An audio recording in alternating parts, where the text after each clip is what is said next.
I love the accent. And you did that without moving your lips, Susie.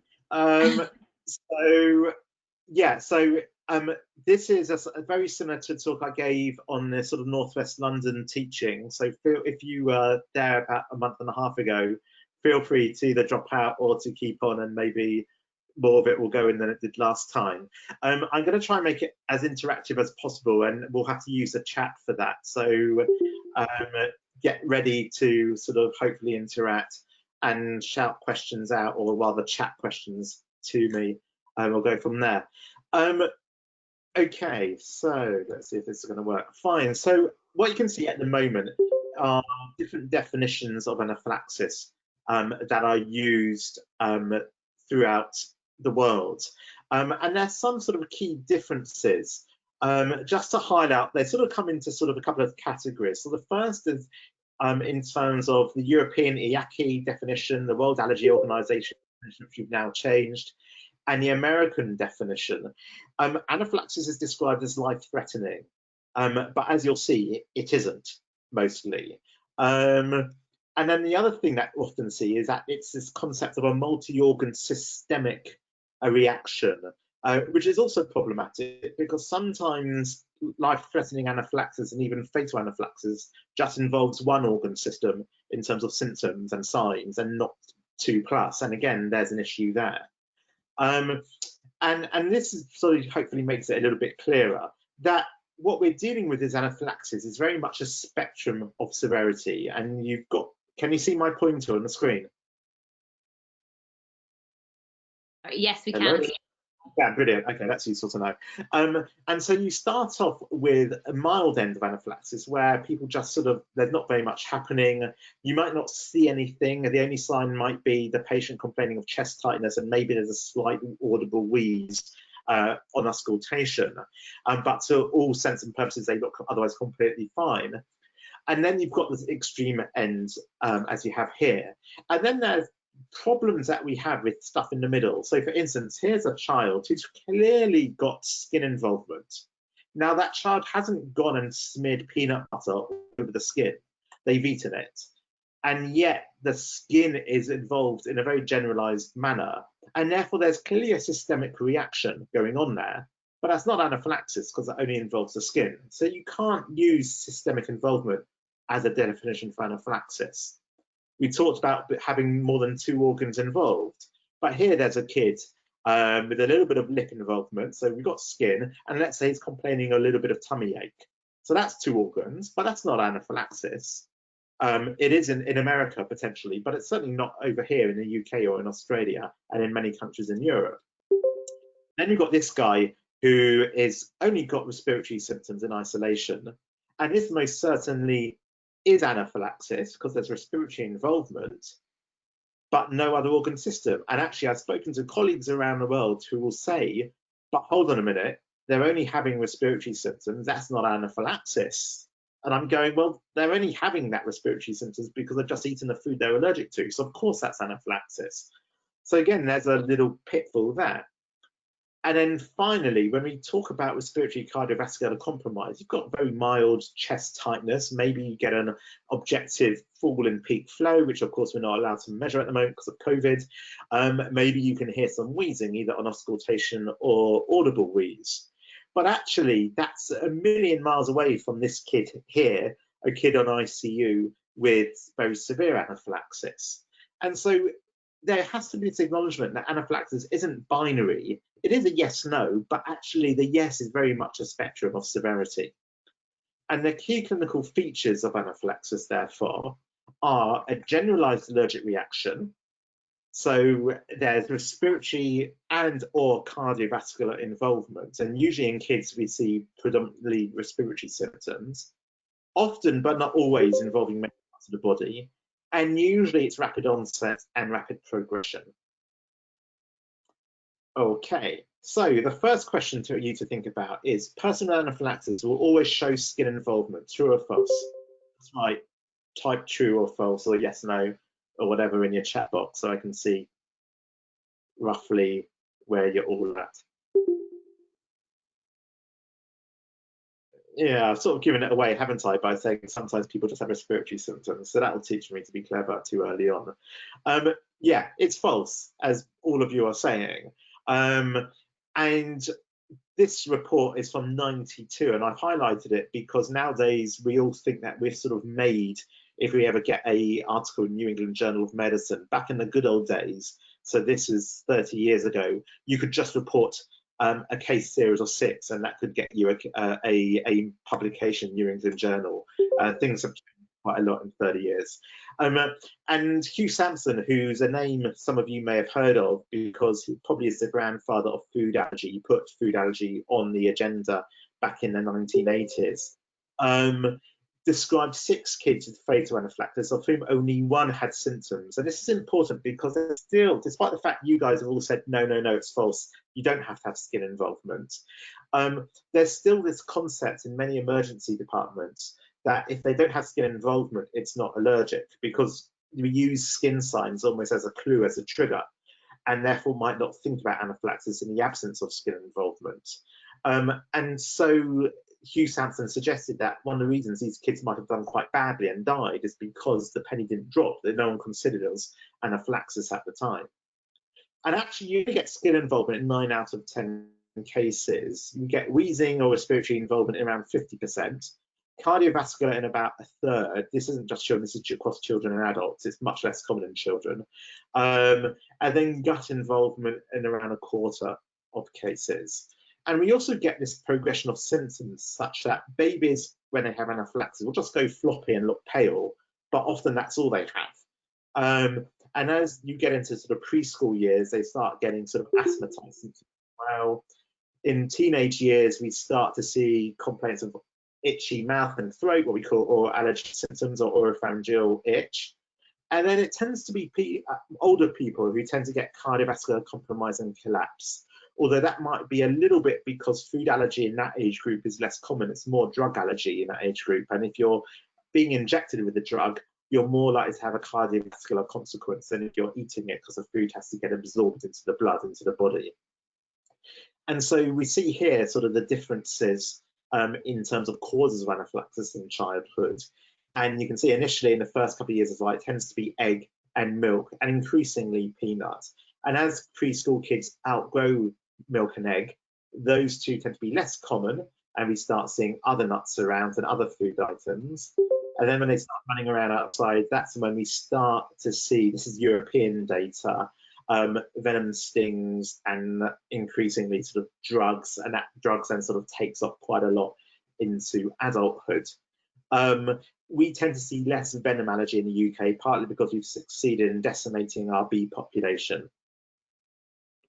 Now, the likelihood of bad stuff happening to you due to food anaphylaxis is actually pretty low. And this is data that wasn't popular in all fields when we published it. Bob Boyle led on this back in 2013.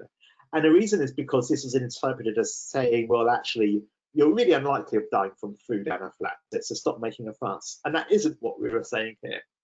If you just sort of take it apart a little bit, this is the likelihood of something bad happening to you if you're a young person with food allergy. So roughly 1 in 10 will pitch up to A&E because of a bone or something like that. Around 1 in 200 will be involved in some sort of car accident or something. Dying from any cause, around 1 in 5,000. Being murdered, about 1 in 50,000 in the USA, much less common in Europe. That's called gun control. And then struck by lightning, about 1 in 10 million. And then what we've done is superimpose the likelihood of something happening to you due to your food allergy. And so roughly 1 in 10 in any 1 year will report they've had anaphylaxis. Someone like you or me agreeing with them that it's anaphylaxis will be about 1 in 500. Being admitted to hospital, which may be a marker of severity. Of course, now NICE recommend one that gets admitted to hospital, although that doesn't always happen. So 1 in 5,000. And dying about 1 in 250,000. So for instance, for those people who do food challenges, because you're doing a spin or some other sort of allergy, we should be counselling people that when they have a food challenge, there potentially is a 1 in 250,000 chance of dying. I then put that into a bit of sort of reality perspective by saying that actually that's less frequent than the chance of dying from a general anaesthetic, because that sort of helps people just sort of set things in their mind in terms of risk. But according to this data, if we treat this as statistical and forget about our emotions, and I just want to say, slight conflict of interest, my son has had anaphylaxis. So while I wouldn't say I'm a typical parent of an anaphylaxis child, or a kid who's had anaphylaxis, I have got a tiny toe in that camp. If we turn around and say you got 1/4 million of dying, then that's going to get us reported to PALS or to the GMC for not being very sensitive. Even though reality is our patients are more likely to die to us coming for that annual appointment in a hospital because of the car accident scenario than they are because of their food anaphylaxis. But the problem is that as parents, what we hear is if we say 1 in a million, we then process that as saying, well, actually, that's my one kid. My kid is that 1 in a million. And so what the purpose of this data here isn't to say food allergy is not important. What it is to say is that just like we don't not cross the road or we don't get in the car, it's about how we use this data to put safety netting in place so that people can lead normal lives as much as possible. So the reason it's only 1/4 million parts is probably because of the measures people take not to eat the food they're allergic to. Maybe a tiny bit about rescue medication like adrenaline pens, such as EpiPen, Jets, and so on. But also, let's think about what makes it okay to put our children in cars. We've got special seats for them. We've got airbags. The cars are safety rated. We wear seat belts. We follow a highway code. We stop at red lights and so on. So just like we have safety netting in place to make everyday risks manageable and acceptable, what safety netting, what measures do we need to put into place to make living with food allergy acceptable in terms of risk management? And so our bottom line really here is that anaphylaxis isn't uncommon, but dying from anaphylaxis is very rare. And you may remember seeing this headline at the end of last year. This is Natasha Ednan-Laperouse, who died in an aeroplane a couple of years ago. She had a baguette that contained sesame purchased from Pathophysiology in Heathrow Airport, started reacting before she got on board the aeroplane, but it was only a mild reaction. They got on board nonetheless, and then mid-flight had very severe anaphylaxis and so died on board the aeroplane. And her family have set up a charity that's been very successful in lobbying for changes in the law, so over foods purchased from catering outlets such as Pret a Manger and so on. And they put out this data which showed the number of children admitted with hospital, and oh my God, severe allergic reactions has risen over the last 5 years. Now, the data is problematic for me because that's actually what the data is. It's data that I've got, that I access, and I'm not quite sure what HES, the NHS Digital Data Service, did to inflate their data as shown in this diagram. But okay, you've got the same sort of trend there, so that's fine. But actually, you need to understand what goes into these headlines. And essentially, all they did was look up, give us anyone who's been admitted to hospital because of a code T780, which equals food-induced anaphylactic shock. Now, anaphylactic shock is very different from anaphylaxis, and there's no strict code for anaphylaxis, and the two terms are used interchangeably. And this is a major issue because we also know lots of people won't be classified by that code, and we also know lots of people classified as anaphylaxis with that code haven't had anaphylaxis due to food. And actually, a huge amount of that are not necessarily severe reactions. And if you dig a little bit deeper, this is actually what the trend, the data is over the last sort of 10 to 20 years. And this is global data now. So you can see where we are. And there's certainly been an increase in hospital admissions. And interestingly, the new NICE guideline that said get admitted didn't make a jot of difference to, as you can see, the trends in admissions there. We're still a lot better than Australia. I suspect a lot of the reason America's got such low rates compared to the UK is because their health system doesn't pay for admissions. And lots of people, therefore, in America with anaphylaxis won't turn up to hospital because they haven't got the financial means to actually seek appropriate medical attention there. In Spain, people don't get admitted to hospital. They tend to be discharged straight from A&E, and that's probably why they have relatively low rates. But then here's the good news, and it's good news even in Australia, that if you then look at the percentage of people coming to hospital and being admitted who end up dying, actually in the UK, that rate is going down, and it's halved in the last 10 or so years. And even in Australia, that's reported an increase in fatalities. That's partly because more anaphylaxis is happening. And if you look at the case fatality rate, even in Australia, it's steady and even going down. So actually, we're probably getting better at managing food allergy. Looking at the UK data in a bit more detail, what I want you to get out of this slide here is really the increase in the amount of blue in each bar here. So these are 5-year periods in the bottom of this slide, showing the major causes of anaphylaxis. And the bottom slide is both kids and adults. I've then divided it up separately into kids and adults in the top. And you can see that, yes, we know about nuts, but actually milk is the leading cause of fatal anaphylaxis in kids. And despite it being pretty damn uncommon in adults, it also causes 1 in 20 fatalities in adults as well. And so while everyone knows about nut allergies now, that's the real danger. It's because milk is so ubiquitous in our diet. It's because you don't need very much milk to get a high protein dose, which is the thing that then triggers a reaction. Hopefully all of you are familiar with this. This is from the BSACI management plan for food allergy. Every kid with food allergy in the UK should have one of these plans. This is then what gets used in school to guide management and allow appropriate treatment in schools. It ticks the box for the individual healthcare plans that by law kids have to have when they go to school.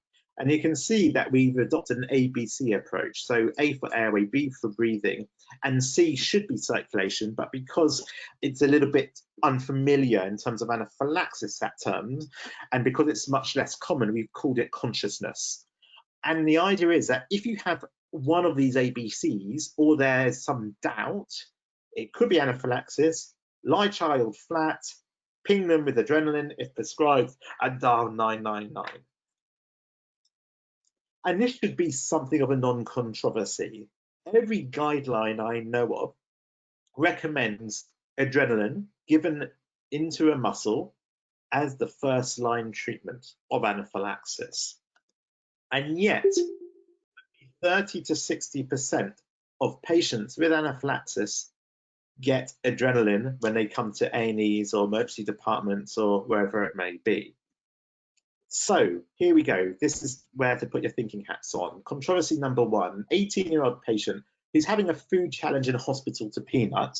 And when we do these food challenges, we try not to kill our patients. So rather than give them a whole load of peanut to eat all in one go, we give them a tiny amount, then we wait half an hour, give them a little bit more, wait half an hour, a little bit more, wait another half hour, because we're trying to limit the exposure dose. We're trying to limit the severity of any reaction they may have. And so this person here develops an itchy mouth and a little bit of lip angioedema, but it's subtle to doses 2 and 3. So it ends up getting dose 4, which is about half a peanut, and then gets severe abdominal pain. So please chat, yes or no. Is this anaphylaxis?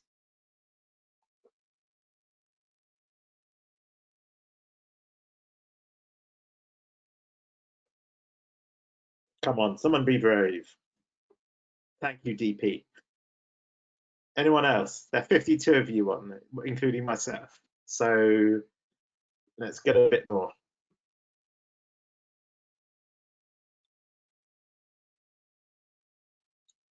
Come on, 3, 4, 5, 6. Here we go, 7, 8. Oh, come on, another 40 of you to go. Although some of you might be chasing after toddlers.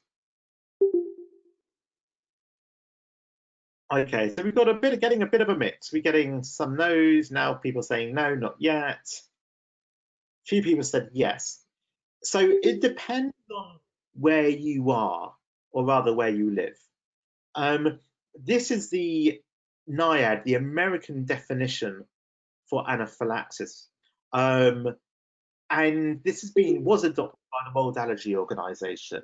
And there are 3 sort of groups here. We've got Number one, anaphylaxis equals skin stuff plus breathing or blood pressure issues.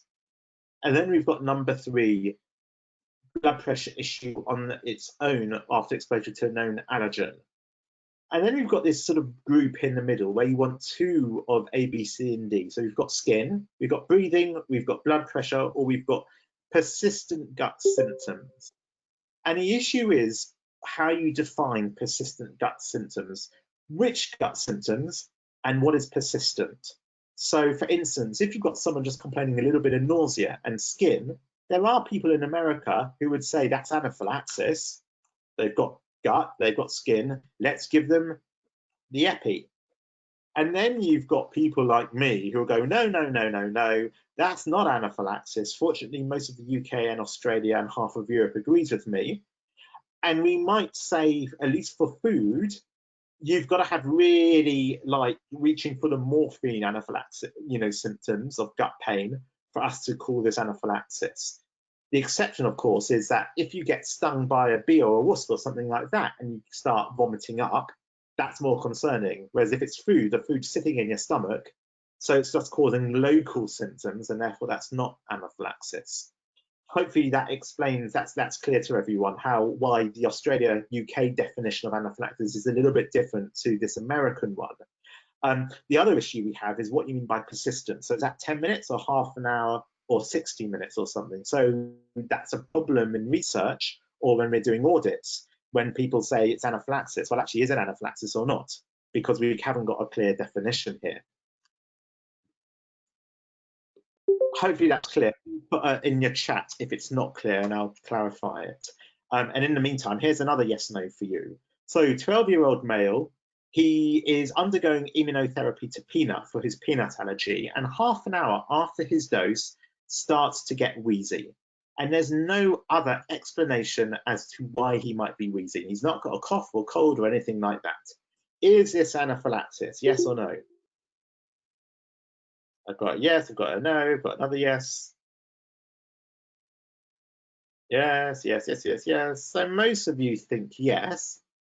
Sonia thinks yeah, thanks for that.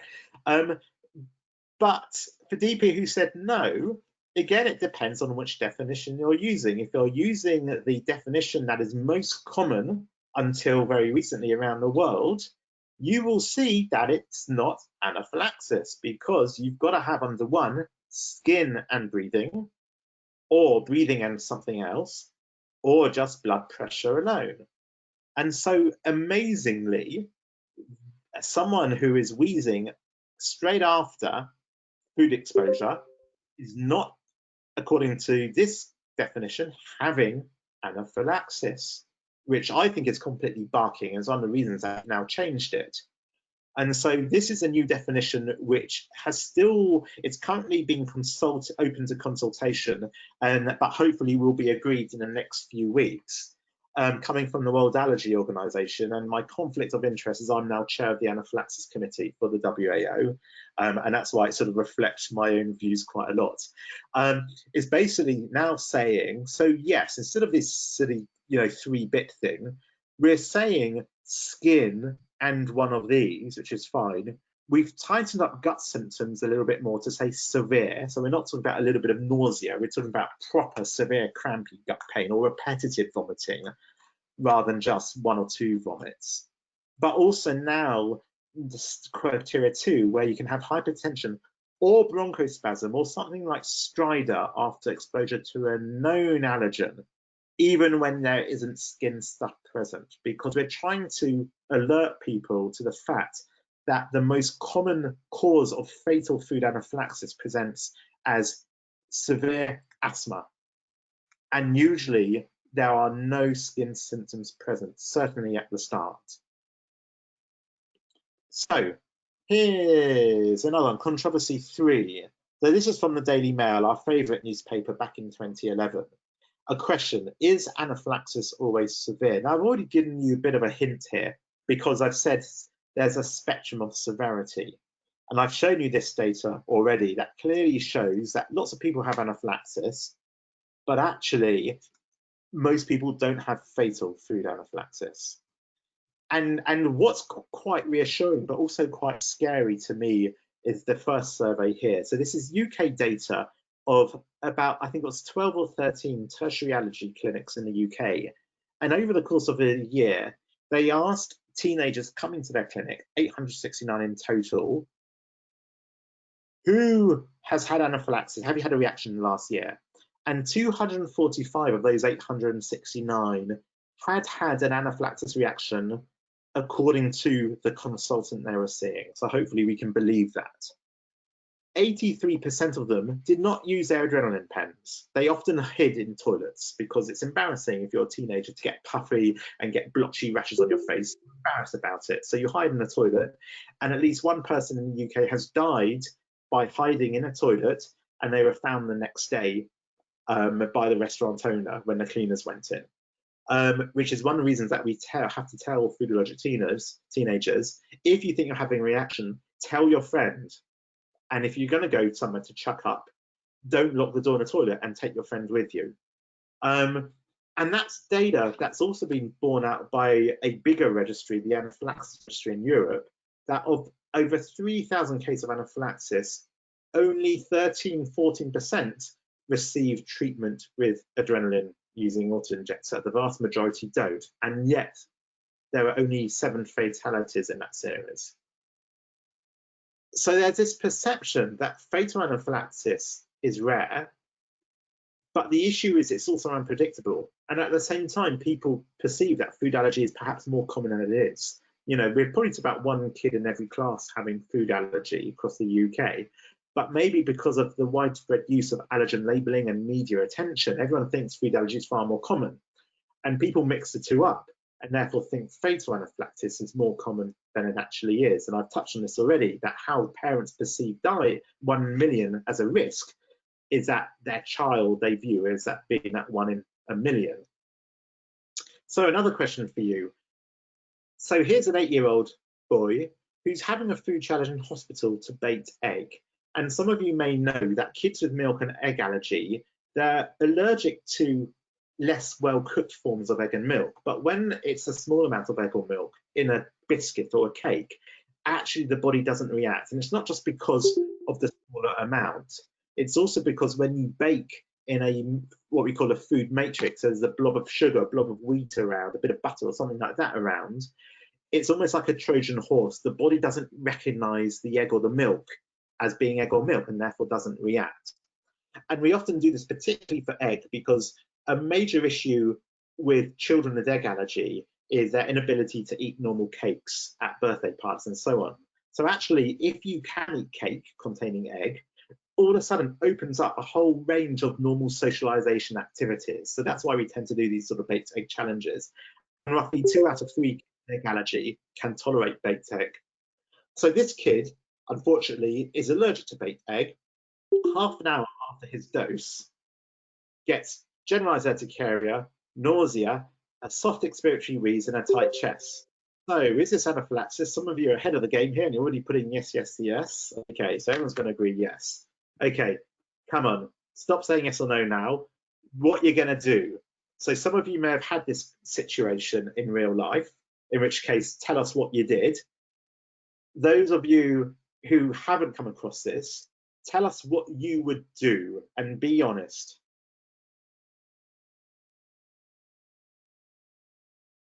So stick a number down so I can track it. We've got 4 out of 55 so far. I want to see some more answers. Okay, some of you are being honest, which is good. Everything. It's all right, they're not dying. They're only having anaphylaxis, for God's sake. Okay, so some of you are reaching for the antihistamine. Most of you are going for epi. Some of you are being honest, talking about salbutamol via MDI or nebulizer. Someone's put 15. I think that's 1 and 5, maybe. Okay, so not everyone is saying epi. And you're in good company. These are some of the major food allergy centers around the world. So we've got a report from Japan, Philadelphia in the States, Sydney, that's me. I thought I better put my hand up and say I'm also as skilled, though hopefully not anymore. Mount Sinai in New York and Charité Hospital in Berlin. And these centers have all reported series of food challenges and I've put the number of people having anaphylaxis reported, and then the number treated with adrenaline. And this is just scary because we've got the major hospital centres who are not following international guidelines on how to treat anaphylaxis when kids in their care have anaphylaxis. And this is a real concern because we have to think, well, what is it? Why aren't we? Is it that we're scared of using a needle? Is it the kids are scared of using the needle? Is it that if we use the EpiPen, we then have to admit them overnight, which is not true, we don't. What's stopping these allergy centres from following national and international guidelines? And I certainly have changed my tune. Thank you.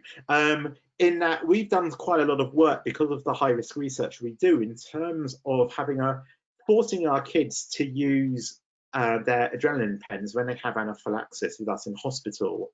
And we don't give it to them. We actually get them to administer it themselves as an education tool. And it's had a massive transformation on these kids in terms of the impact their food allergy diagnosis has. And it's data that we currently hopefully be published very soon. It's under review at the moment. And I'm going to show you this video here. This is Max, who's a patient of mine, who has given us approval to A, to use his name, and B, to show you this video. And actually, it really doesn't hurt, as we'll see. He's having anaphylaxis, and here we go. So that's a real pen, and he didn't flinch at all. And he now knows that he can use his pen and it's not going to hurt. It actually does hurt a little bit. I've used EpiPens in myself, but it doesn't hurt as much as people expect. And it works really quickly. And for someone to actually have that experience of having an anaphylaxis reaction and then treating it themselves without us really needing to get involved and experiencing their body fix itself is actually probably the most powerful learning we can do in food allergy. So my next question for you is, does adrenaline always work? And so it's very hard to get really good quality data here. And the IACI, which has done a systematic review and it's just about to update it, has unsurprisingly found that actually there's only what we call low quality evidence. It's a bit like the parachute situation, that there's never been a randomized control study of whether parachutes work or not. But actually it's different from parachutes because you can do a case control study of parachutes, generally people don't die, whereas no parachute guaranteed death. And anaphylaxis is different because I've already told you at least 80% of teenagers having anaphylaxis do not die. So the evidence level is actually much lower than there is for parachutes. There's no doubt it can work. And so this is a picture of someone having a severe reaction to a little bugger of an ant called the jack jumper ant. And this is a really nasty biting ant that is found in predominantly in Australia, but there are relatives in South America and in Africa as well. And they tend to love biting people, and their venom is really nasty. And roughly 1 in 10 people in Tasmania, which is a relatively large island off the bottom of Australia, are actually allergic to the jack jumper ant. And so there's a state-funded program of desensitization. And this graph comes from someone having taken part in that program. So he gets stung here at S, and you can see quite quickly the blood pressure's going down. So you've got what, 60/30, and you can see give a bit of fluids and a bit of adrenaline. In this case, this was intravenous infusion. We'll talk about that shortly. And you can see a beautiful response and things get better. Here's another similar picture. This is from the 1970s, late 1970s, of someone allergic to a wasp sting. And they're sitting in an anesthetic room and they get stung here. They're a little bit anxious. Their blood pressure is already up at the start. Interestingly, the heart rate isn't. And I wonder if they're a little bit beta blocked, which is a risk factor, of course, for bad anaphylaxis. And within a few minutes of being stung, you can see this mega fall in blood pressure. Like, I mean, I've never seen something like that acutely. Each black square here is a bit of a gung-ho anaesthetist giving an intravenous bolus of adrenaline, about double that found in an EpiPen. And you can see it makes diddly squat impact on the blood pressure until they start a noradrenaline infusion at 40 minutes when there's a bit of recovery. So if someone's having a really severe reaction such as this, there's no way that just 1 or 2 tiny drops from an EpiPen or something are going to save your life, because you need a lot more adrenaline than is going to be given in an adrenaline pen. And that probably explains why 1/3 of UK deaths due to food anaphylaxis get adrenaline before arrest, and yet they still die, because you need much more than can be given through just 1 auto-injector device. And the reason for that probably comes from this seminal piece of work that an anaesthetist called Malcolm Fisher did back in the 1980s. He worked in North Sydney at North Shore Hospital, which is a great hospital. If anyone wants to go work out there, highly recommend it. I trained in Australia, so get in touch with me by all means, and I can talk to you about where to work. Not that I'm trying to take you out of the London School of Paediatrics training scheme or anything like that. And what he developed an interest in anaphylaxis during anaesthesia, and basically collected real-time data from 227 people having anaphylaxis, of which 204 had a blood pressure, systolic blood pressure, less than 40 millimeters mercury. And he basically noted these 3 key findings: 1, arrhythmias; 2, cardiac dysfunction; and 3, by doing serial hematocrit measures in people having acute anaphylaxis. Essentially, he showed that in severe anaphylaxis, you lose about 1/3 of your circulating volume. So about 1.5 to 2 liters of your volume disappears within minutes. And that's why you are hypotensive and underperfused. And probably explains why we've got these data whereby changes in posture in people having anaphylaxis has now been recorded to precipitate the fatal arrest for food and for sting anaphylaxis, occasionally for drugs. And it might be, for instance, when someone has anaphylaxis, their teacher says, go to the first aid room. No, don't do that. The medicine needs to come to you. Or the paramedics turn up and they get you to go into the ambulance. Don't do that unless the person is stable and you've got IV access and so on, because this is known to be an issue. And we've confirmed it, interestingly, in patients undergoing non-severe anaphylaxis and even non-anaphylaxis in London. We've had an interest in terms of trying to monitor what happens when people have anaphylaxis. And so what we do is we take people with peanut allergy, we feed them peanuts, and roughly 1/3 of the time they have anaphylaxis and 2/3 of the time they don't. But we've seen the same effects happen in them, that there's less blood going back to the heart, and therefore the amount of blood, the stroke volume, falls and the heart rate goes up. And that happens in both anaphylaxis and non-anaphylaxis. And so it happens independent of reaction severity. And if you give them IV fluids, interestingly, it restores their venous return, which is what we would expect, much better than giving them adrenaline, actually.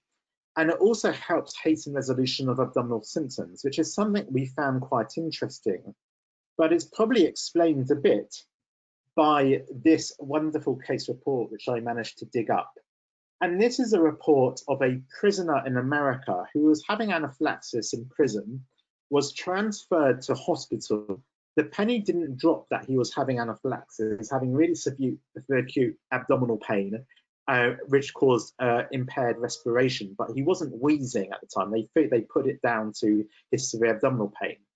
And because he was having acute abdominal pain, he got an acute phase CT. And during the CT, they noted him come out in hives, and that's when their penny dropped that he was actually maybe having an allergic reaction.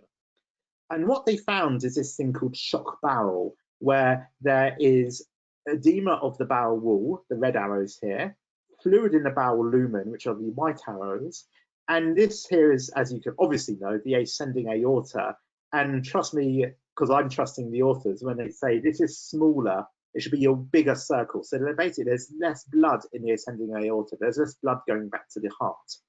And so if you think, well, okay, if you're having acute anaphylaxis and you're losing 1.5 to 2 liters of your blood volume within minutes, where's that going? Well, you don't puff up like Michelin Man. And so probably it's going into your gut. And this at least is one case report that explains that, and might also explain the previous slide I showed you, whereby if you then restore the blood circulation volume and cause vascular redistribution in the gut, you sort out your gut symptoms. And actually that works much better than adrenaline. I'm not saying don't use adrenaline, I'm just saying we need to think about what else to use in addition to adrenaline. And so I think there really needs to be a shift in focus. Often we just hand out these EpiPens like they're lollipops or something like that, or we just focus to make sure people will know how to use them. But actually people need to know what to do with them, and that includes dialing 999, because if you're having severe anaphylaxis, 1 or 2 shots from an adrenaline pen is not going to save your life. You're going to need a lot more. And so you really need ambulance to get to you quickly, and you really need the ambulance crew to get the heads up that, yes, there's something's odd here. Let's not move you, and let's whack adjuvants up, such as IV fluids, and basically sort you out, reverse the changes that are happening because of anaphylaxis. People often argue about, or how many devices should people with food at risk of food anaphylaxis have? And so here we go, back over to you. How many devices do you prescribe if you see kids in A&E with anaphylaxis, or on the wards, or you're doing allergy clinics? None, 1, or some? Let's just have a quick look. Lots of people going 2, 2, 2, 2, 2 by 2. So the 2 by 2 comes probably for 2 for home and for school use. And we've got these documented sort of risk factors for, you know, why maybe should people be prescribed, some people be prescribed more adrenaline pens than others. But actually, these are all quite rubbish. Quite clearly, if you've had previous anaphylaxis, you can have anaphylaxis again. But pretty much anyone can have anaphylaxis. There is some work, I don't know, I don't think I've got the slides here. There is one study done in Australia that showed 3 out of 4 people with peanut allergy will have anaphylaxis if they eat enough peanuts. And more often than not, the reason our kids who we see in clinic haven't previously had anaphylaxis is because they've never been exposed to sufficient allergen to cause anaphylaxis. It's not because they can't have anaphylaxis. And there are various guidelines. This is the UK guideline that half of us don't agree with, the European guideline and the Australian guideline, in terms of trying to tease out who should or shouldn't have an adrenaline pen. But lots of us disagree with that. We don't really understand the risk factors, so many of which are shown on this slide here, in terms of, well, actually, why is it some people react with really severe anaphylaxis, but actually most people won't? And indeed, most people, even if you did nothing, but I'm not advocating that, of course, they would sort themselves out. And the bottom line is this: can we identify people at risk of life-threatening anaphylaxis to food? And you're welcome to go ahead and read it. The answer from the great and mighty on this paper, I'm not including myself there, is basically no. We can't predict, and that's why we have to prescribe adrenaline pens. And they certainly work for people to jump through the hoops, over the obstacles they needed to get to hospital. So if you use an EpiPen and phone up 999 and say, I'm having anaphylaxis, I've used my adrenaline pen, you will be escalated as a code 1, whereas if you just phone up and go, I might be having anaphylaxis, I don't have EpiPens, you might not be. And you might end up getting stuck at triage and A&E if you haven't used an EpiPen, whereas normally if you have done, you will often be taken straight through to majors, even if they then decide you can sort of go over to the minor side. And that, and I guess also due to concerns that adrenaline pens don't always work, led to the MHRA recommending in 2014 2 adrenaline autoinjectors at all times. This goes against the BSACI, our British guidance, which I find very concerning, and it is a cause of a lot of debate within the allergy community, because if we were to be called to give testimony at an inquest and we had not prescribed 2 adrenaline autoinjectors in line with MHRA guidance, there would be consequences. I don't think there would be manslaughter consequences because the BSACI guidance is behind you, but I think there would be censorship as well. And that is just the tip of the iceberg before all sort of thinking, oh my God, if only I'd prescribed 2, maybe they'll still be alive today or something like that, and all that emotional toil of that happening. Okay, how many people do you think need more than 1 dose of adrenaline to treat anaphylaxis? And just put 1, 2, 3, or 4 in the chat for us, please, guys. Okay. Okay, so most people go less than 1 or 5%. We've got a few people saying more than 10.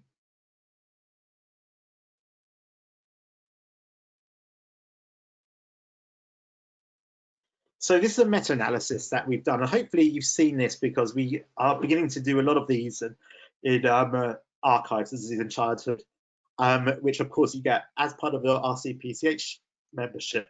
And essentially what this is a forest plot where we take individual studies and then ping them all together in a meta-analysis, and it's a blue summary triangle that summarizes all the data.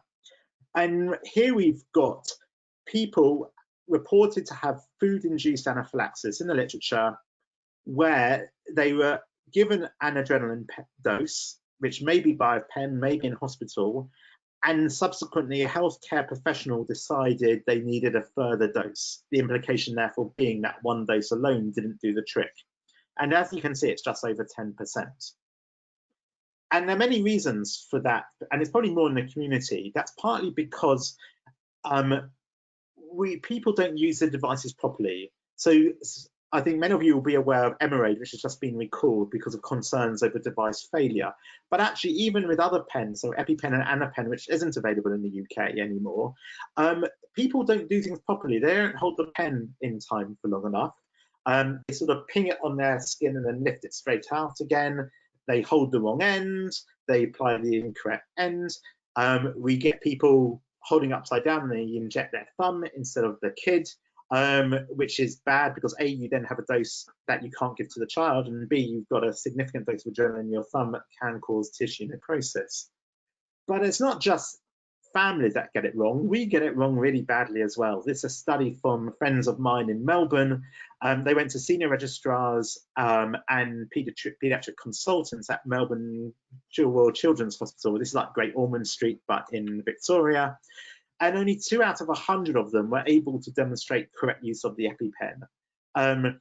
In 1/3 of cases, no EpiPen adrenaline would have been administered, and 16 out of 100 self-injected themselves, even though they were given the trainer pen and told, here you go, read the instructions. Have you read instructions? Read instructions again. Okay, now show me how to use it. And so if we can't teach people how to use it, how the hell are our patients and their families meant to know how to use it? And that's why that is one of the factors that led to the nice recommendation that people with anaphylaxis, particularly at first presentation, are admitted overnight so that actually the proper training can be given in the hospital. I'm just not sure that actually happens in real life. There's also controversy over what sort of dose we should be using. So this is from the APLS algorithm. The red lines here represent 15 kilos and 30 kilos. So this is the right dose in the EpiPen Junior and in the normal EpiPen. And you can see that roughly as soon as you hit about 11 or age 12 years, effectively you're under-treating kids if you give them an adrenaline auto-injector device. Emerade did have a 500 device that's no longer available because it's been recalled and not yet back on the market. But that's a real concern to me because a fundamental principle of prescribing is prescribe the right amount. If you've got a headache, you take 2 paracetamol tablets. You don't just take half a paracetamol tablet. So why is it that we're saying to children, when you have anaphylaxis, just take half a paracetamol? There's also concern over how long needles need to be, in that the general wisdom is that we want the injection to be intramuscular, certainly not intravenous, because you can kill people with intravenous adrenaline.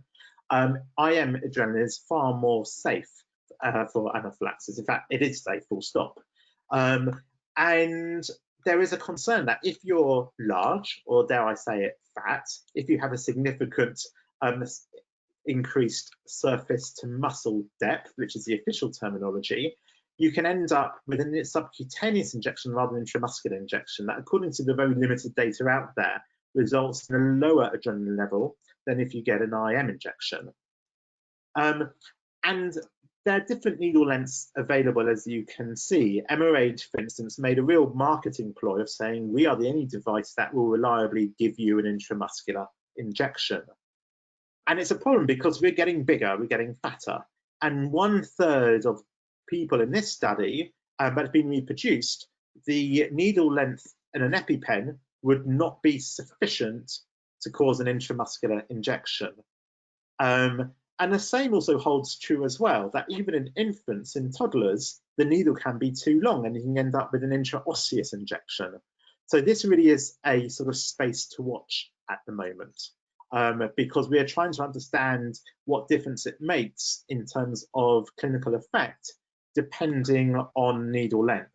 What I will say is that increasingly the data is showing that if you do have a larger thigh muscle bulk, and that's often teenage girls, and often it's teenage girls of normal BMI. It's just that women tend to deposit fat in their legs, whereas men tend to deposit fat in around their stomach area.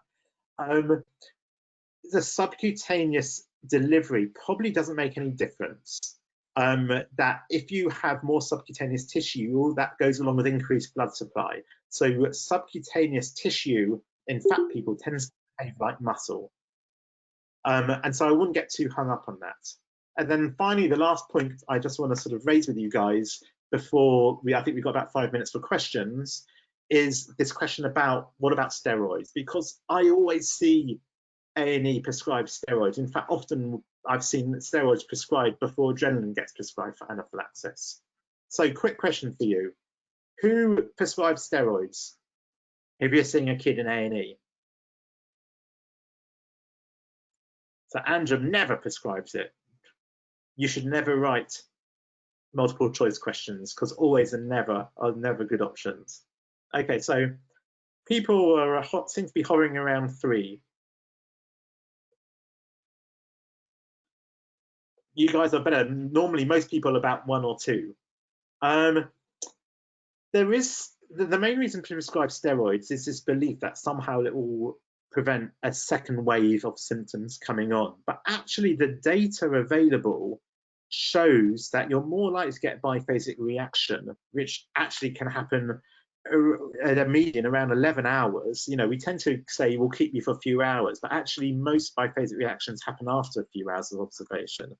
And it actually, this meta-analysis showed that you had an increased risk of biphasic reaction if you got steroids. Now, the reason for that is probably because the people who got steroids were having more severe reactions, and more severe reactions are more likely to cause biphasic reactions.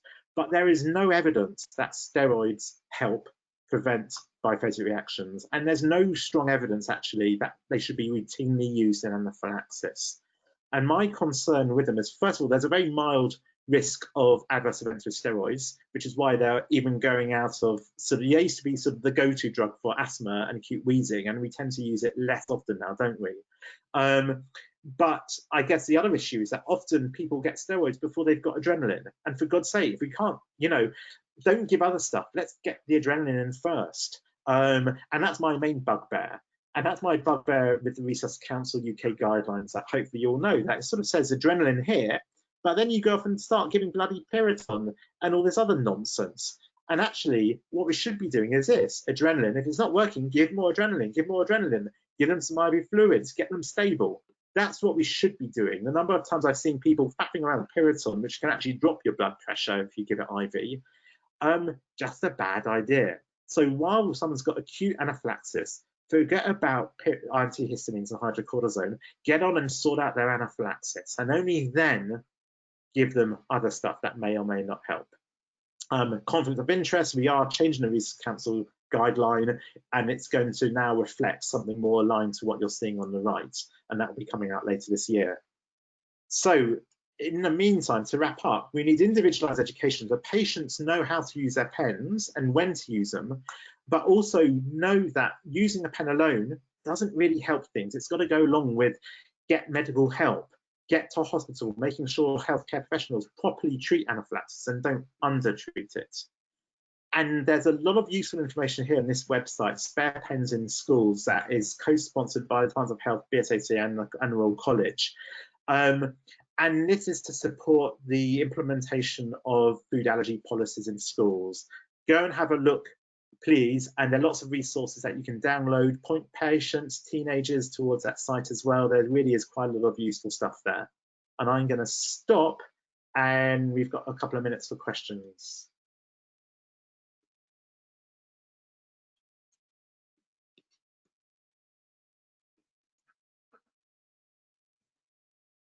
Susie, you're on mute. Yes, Susie, you're on mute. So thank you, Paul. That was such a great talk. Please, yeah, if everyone could just put any questions on the group chat. It was really interactive, and we had some good participation, so that was really great. Please do just put the links to the feedback. So please do. It's really important for us to let us know how we're doing, and for the speakers as well who've given up their precious time. That would be great. And the learning pack does have some sort of scenarios around some of the topics in this talk, and also about prescribing and how to use the allergy action plans that Paul showed in his talk as well. So please do take a look at that. I'm just going to leave everything open so that people can copy those links. Questions? Oh, here we go. I like it. Okay, so John says, how long do you think we should keep people in hospital? So most of the patients that I see are involved in research studies, and they've got a 24/7 support number. So often I send people home quite early, a couple of hours post anaphylaxis. My main determinant has been, have they had a really good quick response to one dose of adrenaline? If they have, I'm happy to send them home. And if I send them home, have they got a backup plan in place? Have they got the pens that they need? Have they got a way of contacting me, and so on? In your context of the A&E setting, if they are known to be already food allergic and they've had a really good response to adrenaline, one dose given early, I would often say it's probably reasonable for them not to be admitted overnight unless there's another reason for them to be admitted. But you then need to bear in mind you're going against NICE guidelines, and because you're not consultants, you probably need to get a consultant to agree with you that's an appropriate plan. But I think we're moving towards that, particularly in COVID. The other new thing we're moving towards is people using adrenaline in the community, and if they have a really good response, not necessarily then needing to come to hospital. But again, you just got to be careful if you are sub-consultant grade about making those sorts of decisions. Yeah, the 6 hour tends to come from old data that showed that biphasic reactions tended to happen within 6 hours. But I showed you the meta-analysis, which was published a couple of years ago, that actually now shows 50% of reactions happen after 11 hours. So there's really no foundation for that 6 hour rule anymore. If you had an hour rule, it would be, well, if you kept them for 12 hours, half of biphasic reactions would happen. I think biphasic reactions are far less likely in food reactions. So if someone's had food anaphylaxis and they've had a really good response, my tendency would be to send them home with pens and a plan to know what to do if something did happen. Whereas if it was insect or bee venom, or they needed 2 pens or something like that, I would be far more tempted to keep them in hospital.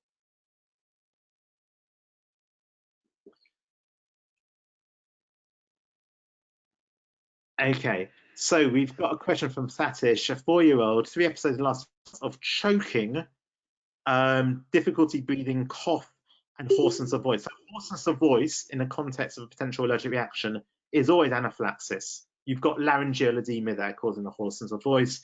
You need adrenaline. It might be mild anaphylaxis, but you've got laryngeal edema. You've got no other explanation for vocal hoarseness. The problem with difficulty breathing is that it can be hard to sort of pin down what does that mean. We know that parents don't understand what wheezing is. We know people can fake wheezing. And a really big problem, particularly in food allergic preschoolers, is that often they're viral wheezers as well, and parents just get used to getting albuterol out for viral wheeze. And so we often end up with a situation where we've got kids who are wheezing after peanut exposure or something, and the parents treat it as viral wheeze and don't do anything about it. And then you've got other kids who get really bad facial swelling, which is very common in infants with food allergy. That's not anaphylaxis. They come to hospital and they get adrenaline and all the rest of it and get told, oh my God, it's a really severe reaction. So we've got massive undertreatment of proper anaphylaxis and massive overtreatment of just skin symptoms. So it's got to get that balance right, and that is done through education of healthcare professionals and education of parents and children. And it's not about visual severity anaphylaxis, it's about respiratory or cardiovascular involvement. So something about predicting severity from Sarah. No predictors for severe anaphylaxis. Does this include patients who develop allergic reaction after cutaneous exposure? The cutaneous exposure is really dodgy. So lots of people with egg allergy will get local reactions if raw egg comes onto their skin. It's one of the reasons that we use raw egg for our skin testing.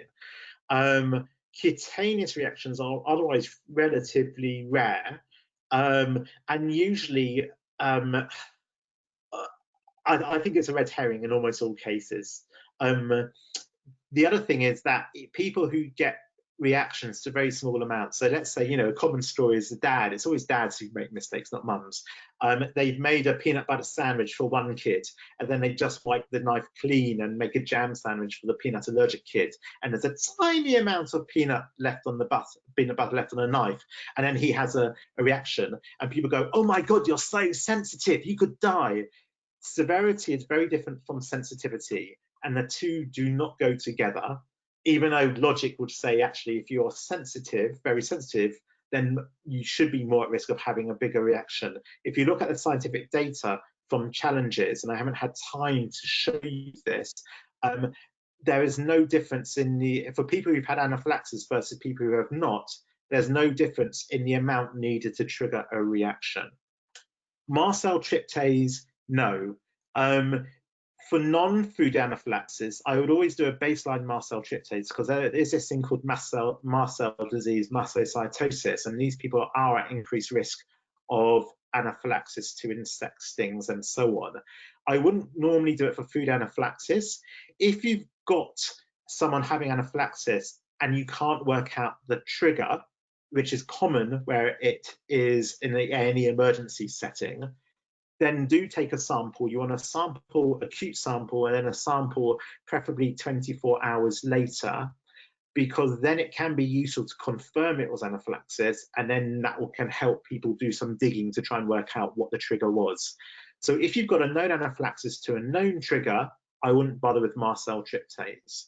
Unless it's non-food and they've never had a baseline mast cell tryptase done before, in which case you should make sure they get a baseline mast cell tryptase done at least 24 hours post-reaction.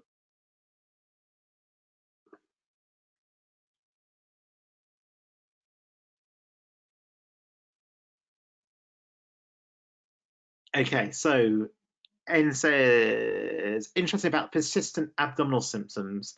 Yeah, it's tricky. I mean, I take abdominal symptoms very seriously when it's drug, non-oral drug or venom.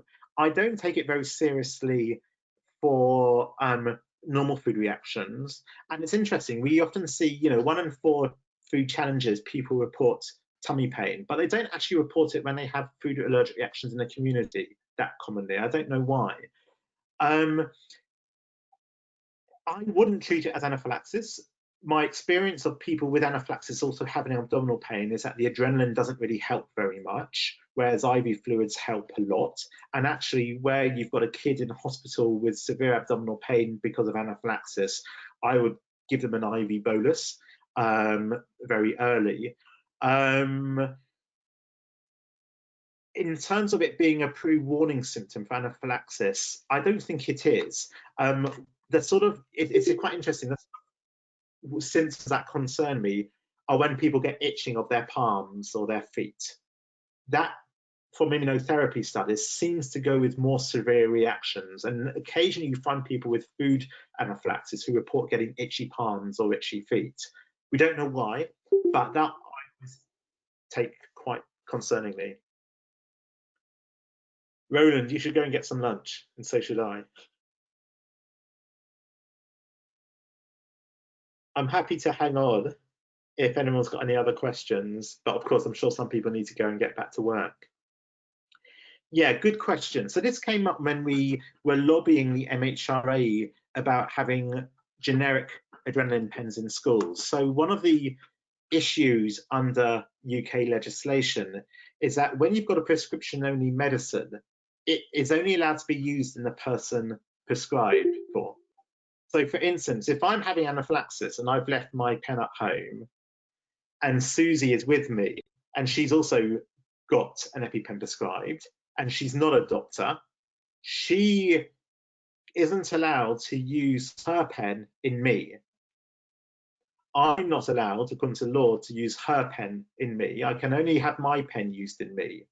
It can be a teacher or someone else use their pen in me, or if there's a doctor or a prescriber, a nurse prescriber, they're allowed, or paramedic, they can do it anyway, but non-healthcare professionals can't. Now, interestingly, the MHRA have just changed their line on that, and we're waiting for some written advice before we start telling people that's actually now changed.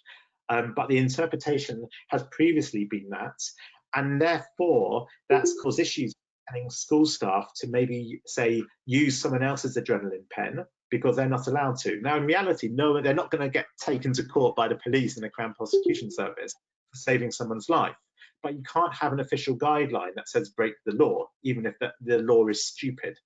And so we're trying to unpick that at the moment, and the way around to get around that was for schools to get access to what we call spare pens or generic pens, where the head teacher basically can print a letter out from the Department of Health website, and then that goes to pharmacists, and they get a generic pen which can be used in any child in school for whom consent has been obtained. And when you sign the BSACI plans, that includes the necessary consent, which is why everyone should be using them. The problem is that the pens don't come free, you have to pay for them, and also schools have to pay the private prescription charge. The schools are being asked to pay 60 quid, and in some cases we've had unscrupulous suppliers saying for a couple of £100 we'll stick it in a red Tupperware box for you too. And so this is all stuff that is ongoing at the moment that we're trying to address. Are there side effects of adrenaline? I don't think so. You don't want to use your adrenaline pen if you've had a few coffees in the morning, because I've done that and it makes me even more manic than normal. But I've used adrenaline. We've done a study looking at how quickly the adrenaline gets into the blood, where we got teenagers to self-inject with their adrenaline pens in hospital outside the context of allergic reaction. And you get a little bit jittery, but no more than from drinking a can of Red Bull or something like that. You might not want to have 3, 4, 5 shots, but 1 or 2 shots is fine, which is why, likewise, I don't worry about switching kids to the higher dose of adrenaline before they've got to 30 kilos. And actually, when they hit 20 to 25 kilos, I'll switch them to 300s. And the guidelines are beginning to reflect that, because I'm more worried about undertreating, underdosing kids than overdosing kids. And often we give people 2 or 3 or 4 or 5 doses of adrenaline. Just be careful with IV, don't use IV. Right, so this is interesting. The MHRA have done work comparing Emerade 500 to EpiPen 300, and I haven't had time to show you this data. We're about to try and get it published. Emerade uses a syringe needle inside, whereas EpiPen injects is a cartridge device.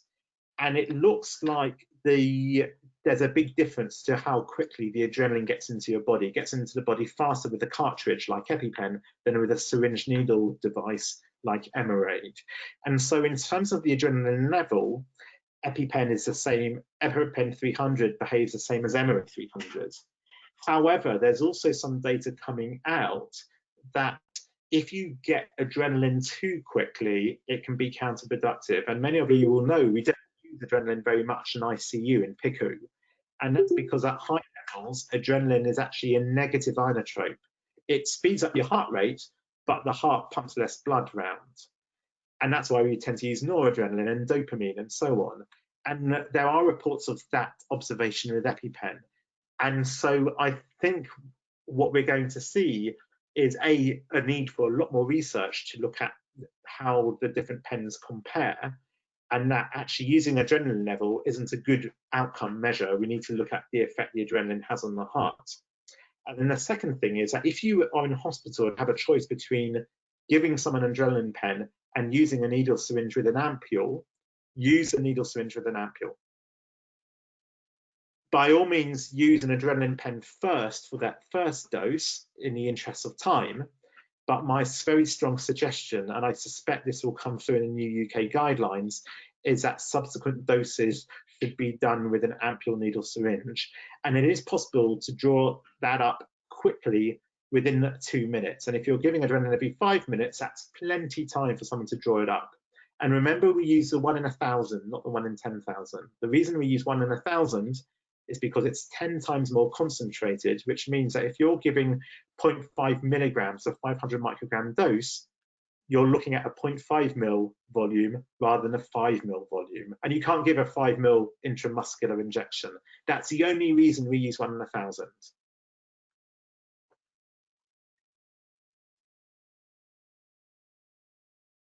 Okay, it looks like we're wrapping up. Yeah, that was great. Right. Thank you. I just had one quick question, if that's okay. Because you know, you put up that nice slide about people not holding the pen in place for long enough. But EpiPen have just changed their guidelines to only holding it for 3 seconds. So I was just wondering what you thought about that, and parents in the heat of the moment only sort of holding it for 3 seconds. So our BSA plans still say 10 seconds, or they say count to 10. And the reason for that is that EpiPen now says 3 seconds. Jext, I think, is now still 10 seconds. Emerade is 5 seconds. And it's all really confusing. And if you're a teacher in school, it's even more confusing. Oh my God, which one is which? So we used to say, count slowly to 10, like 1 elephant, 2 elephant, 3 elephant. Because if you tell them to count for 10 seconds, when you've done CPR training, you know, 10 seconds, we go, what have we done 10? That's 10 seconds, isn't it? So instead, what we now do is just say count to 10, 1, 2, 3, 4, 5, 6, 7, 8, 9, 10. That's roughly about 3 seconds. It slows you down enough. And so there's still a consistent message, because you know consistently people undercount. So better we keep it uniform, 1 to 10, but we no longer say 1 elephant, 2 elephant. We just say 1 and 2 and 3 and 4 and 5 and so on. And that roughly is about 3 to 4 seconds, which should also be long enough for Jext. It's just that the guidance for Jext hasn't been updated as yet. That's great, thanks. All right, back to work then, I guess. Sorry, everyone. There's no more Thanks very much. I'm just and guys, get in touch if you've got any more questions or want to talk about going to Australia or getting more involved in allergy work. And I've just put the links up again for the allergy pack and for feedback. So yeah, if everyone could just make sure they fill out the feedback, that would be great. I'll just leave it running just so in case anyone wants to. And that's my email if anyone wants to get in touch.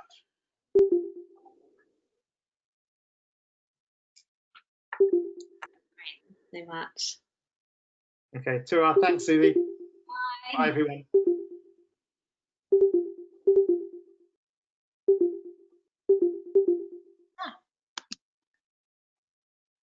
We're still recording, Susie.